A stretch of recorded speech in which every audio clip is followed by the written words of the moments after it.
నమస్తే. ఇన్నాళ్ళు నన్ను సపోర్ట్ చేస్తూ, ఎంకరేజ్ చేస్తూ మీ ప్రేమని నాకు అందిస్తున్న ప్రతి ఒక్కరికి కృతజ్ఞతలు. అలాగే ఈ వీడియో కూడా ఖచ్చితంగా మీకు ఉపయోగపడుతుంది. లైక్, షేర్ అండ్ సబ్స్క్రైబ్ చేసి మీ సపోర్ట్‌ని నాకు అందించండి. అలాగే ఈ వీడియో పట్ల మీకున్న అభిప్రాయాన్ని కామెంట్ సెక్షన్‌లో కామెంట్ చేసి తెలియజేయండి. ఇప్పుడు వీడియోని చూద్దాం. एष एतस्मिन् मण्डले पुरुषस्तान्यजोगोषु यजुषा मण्डलगुसयुजिना लोकस्यैषा त्रय्येव विद्यातपतिय सोऽन्तरायत्ये हिरण्मयः पुरुषः तावत् सम्प्रीति भावेन मण्डलेऽस्मिन् सन्निधिं कुरु पीठेऽस्मिन् सन्निधिं कुरु। पूजा के ना वो गंगा यमुना पूजा रहता है। पहला ऋषि मुनि उनके पानी लेके आके जब पूजा करते थे, करीब में उतना होता नहीं, इसलिए कलश में हम आराधना किया, गंगे चमने चेवा गोदावरी सरस्वती बोल के सब नदी का आह्वान पूजन करके आपको तीर्थ प्रोक्षण किया। गंगा जो स्नान करते उसका पुण्य आपको मिल गया। बाद में माता पिता का पूजा हो गया, बाद में ब्राह्मण का पूजा हो गया, ब्राह्मण को सुपारी दिया, इस बारे में कैसा बताए, उनके शास्त्रोक्त हम कार्यक्रम करके आपको हमारे को आशीर्वाद देने के बोले के हम ब्राह्मण को अथॉरिटी दिया, वर्णी दिया।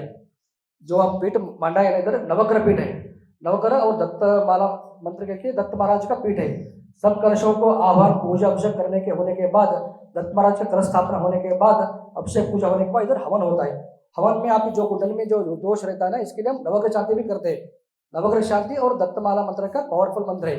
जो कामना लेके आए हैं वो कामना पूर्ण होने के लिए हम दत्तमाला मंत्र का हवन करते हैं।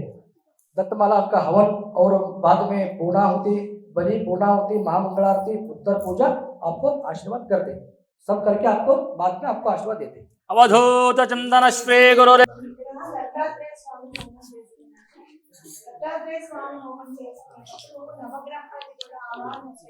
తీరదా ఇది అవుతుందేమో అవ్వదో, అబ్బా మనమేం కట్టుకుంటాం లేన్లు, అబ్బా మనకు అంత అదృష్టం కూడానా ఇంటికి వస్తాయి ఆ సంబంధాలు, ఇలాంటివన్నీ మనం మాట్లాడుకుంటుంటాం కోరిక అన్నప్పుడు. సంకల్పము అన్నప్పుడు మాత్రం ఏమనిపిస్తుంది అంటే భగవంతుడి సహాయం తప్పకుండా అందుతుంది అనే పాజిటివ్ నోట్ మన మైండ్లో ఉండిపోతుంది అనమాట. దాన్నే మనం సంకల్పం అంటాం.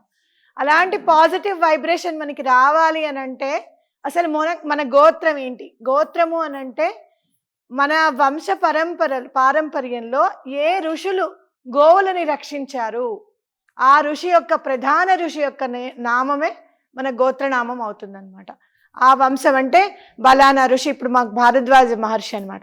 భారద్వాజ ఋషి మా గోవు సంపదని కాపాడారు, మా వంశం యొక్క గోవు సంపదని కాపాడుకుంటూ వచ్చారు అని చెప్తారు. అలా మనం గోత్రనామం అనేది మనకు ఉంటుంది. సో అలా మేము గోవులను రక్షించాం కాబట్టి, ఆ వంశం నుంచి వచ్చాం కాబట్టి మేము ఈ సంకల్పం చేసుకోవడానికి అర్హులం స్వామి అని చెప్పి స్వామికి చెప్తూ, భగవంతుడికి చెప్తూ మన నామాలు చెప్పుకుంటాం అనమాట. అలా గోత్రం చెప్పుకున్నప్పుడు సంకల్పం బలపడుతుంది. బలపడి మనకి మన నెరవేరడానికి సంకల్పం కార్యసిద్ధి, కార్యరూపం అవడానికి మనకి ప్రేరేపితం అవుతుంది. అలానే మనం సంకల్పం తీసుకున్నప్పుడు కూడా ప్రోక్షణ ఒకటి చేసుకున్నాం అంటే ఇటు మానసికంగా కానివ్వండి, లేకపోతే శారీరకంగా కానివ్వండి తప్పులు చేస్తూ ఉంటాం.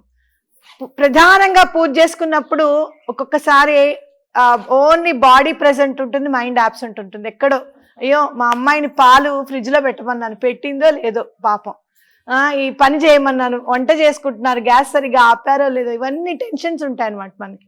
అలాంటి చిన్న చిన్న తప్పులు కూడా స్వామి మమ్మల్ని క్షమించు అని చెప్పి, అలాగే ఎటువంటి మిస్టేక్స్ ఉన్నా కూడా, అంటే శుద్ధత లేదనుకోండి, ఇప్పుడు ఫర్ సపోజ్ మనం ఎక్కడి నుంచో వచ్చాం, అలా నడుచుకుంటూ వచ్చేసాం, కాలు గడుపుకోవడానికి మనకి అవకాశం లేదు, కానీ ప్రోక్షణ జరిగిన తర్వాత మంత్రానికి ఉన్న బలం ఏంటి అని అంటే జలం పెట్టుకొని మనం మంత్రం చదివిన తర్వాత ఆ జలం కూడా మంత్రపూరితం అవుతాయి అన్నమాట.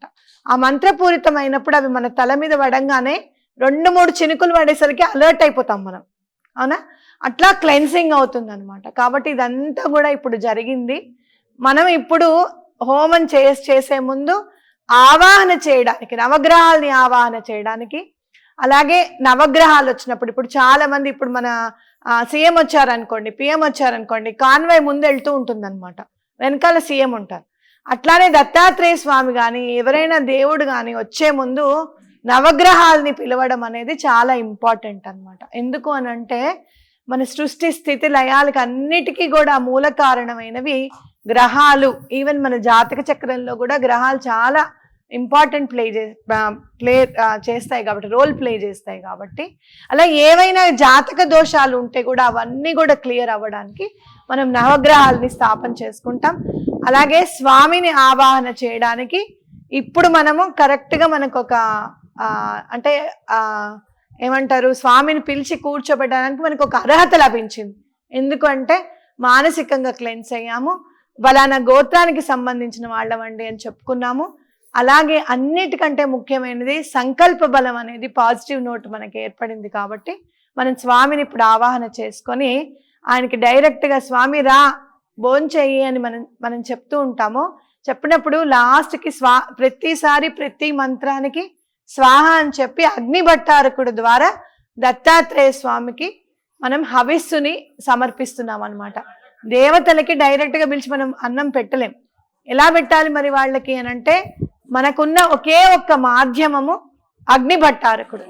ఆయనకి స్వాహ అన్నప్పుడు మాత్రమే ఆయనకి మనం ఆ హవిస్ అనేది వేస్తే ఆయన దేవతలకి అందిస్తాడనమాట. కాబట్టి అలా మనం ఇప్పుడు ఆవాహన చేసుకొని దత్తాత్రేయ స్వామి వారిని పిలిచి మనం హోమంలో స్వామివారికి సమర్పించుకుంటాం. అలాగే చాలా మంది లాస్ట్ మినిట్లో ఏదైతే హోమజ్వాల వస్తుందో తప్పకుండా ఫొటోస్ తీసుకోండి. ఏదో ఒక రూపంలో స్వామి తప్పకుండా హోమజ్వాలలో కనపడతారు అని నా గట్టి నమ్మకం. ఎప్పుడు మేము చేసిన వారాహి అమ్మవారు చేసిన, మొన్న ఇక్కడ చండీ హోమం చేసినా కూడా అమ్మవారు చక్కగా అలా పలుకుతారనమాట. స్మరణ మాత్రేణ సంతుష్టుడైన మన దత్తాత్రేయ స్వామి కూడా తప్పకుండా హోమజ్వాలలో కనపడతారు అన్న నమ్మకం నాకుంది. అందరూ కూడా శ్రద్ధతో తప్పకుండా ఈ హోమం అనేది తప్పకుండా చూడండి. అలాగే ఎప్పుడైనా కూడా మనం హోమం చేసేటప్పుడు ఎవరికైనా గౌరవం ఇచ్చి, స్వామి మీరు తప్పకుండా ఇది మీ చేతుల మీదుగానే జరగాలి అని కనుక మనం వాళ్ళకి బాధ్యతనిస్తే వాళ్ళు కూడా అత్యంత బాధ్యతతో అత్యంత శ్రద్ధతో ఆ హోమాన్ని నిర్వహిస్తారనమాట. కాబట్టి అలాంటి శ్రద్ధ ఉన్న వ్యక్తిగా నాకు బాబాయ్ గారు కనపడ్డారు. నేను ఆయనకు చెప్పాను, మేమెవ్వరం కాదండి, మీ దంపతులు ఇద్దరు చక్కగా కూర్చొని మీరే చేయాలండి హోమం అని చెప్పాను. ఆయన మన జనవరి నుంచి ఇక్కడే ఉండడం, గాణగాపురంలో ఉండడం అనేది జరిగింది. కాబట్టి ఆయన చేస్తే తప్పకుండా స్వామివారు కరుణిస్తారు అన్న ఉద్దేశంతో ఆయనకి బాధ్యత ఆపాదించడం జరిగింది. మనం అందరం కూడా ఇందులో భాగస్వాములమే. అయ్యో మనం ఇక్కడ కూర్చోలేదు అనేది ఏం లేదు. హవిస్సు అనేది మాత్రం ఆడవాళ్ళు వేయకూడదు, మగవాళ్ళు మాత్రమే సమర్పించాలి. కాబట్టి లాస్ట్కి పూర్ణాహుతి అప్పుడు మాత్రం అందరి దగ్గరికి పూర్ణాహుతి వస్తుంది. అందరూ చక్కగా దండం పెట్టుకొని చక్కగా మీ సంకల్పాలు తప్పకుండా చెప్పుకోండి. ఇప్పుడు హోమం స్టార్ట్ చేద్దాం. తదుపరి అనంతరం గొప్ప విశేషం అని చెప్పారు. దత్తాత్రేయ స్వామి మంత్రం చాలా పవర్ఫుల్ అని చెప్పారు స్వామి. ఇది 100కి 100 నిజము, సత్యము, ప్రమాణము. ఎందుకంటే ఇక్కడ హవనం చేసేవాడికి ఆ నెయ్యి సరిగ్గా వేసామా లేదా, అది ఇస్తున్నావా లేదా అనేటువంటి దృష్టి దాని మీద ఉంటుంది. కానీ చూసేవారి యొక్క అదృష్ట భాగ్యం ఏంటంటే మానసికంగా మనస్సుని పాదాల చెంత ఉంచి మీరు స్నానం చేస్తుంటే చేసేవారికంట చూసేవారికి, ధ్యానం చేసేవారికి చాలా సుప్రీంగా ఉంటుంది. దత్త మాలా మంత్రం తర్వాత దత్త గాయత్రి మంత్రం కూడా చేస్తున్నారు. కాబట్టి ఇప్పుడు పూర్ణాహుతి టైంలో కూడా అందరికీ కూడా అమ్మ వస్త్రాలు అమ్మకు కూడా తీసుకొచ్చారు. అయ్యవారికి, అనఘాదేవికి కూడా వస్త్రాలు తీసుకొచ్చారు, పట్టు వస్త్రాలు.